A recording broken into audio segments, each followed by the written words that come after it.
சேர்ந்து செதுக்குன ஈரநலம் இது பாறையா.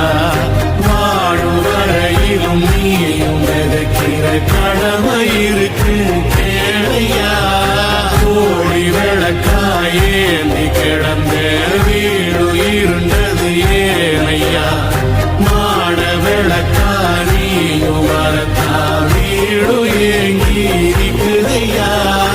எத்தனை சாமி வந்ததையா, இது எந்தெந்த சாமி தந்ததையா.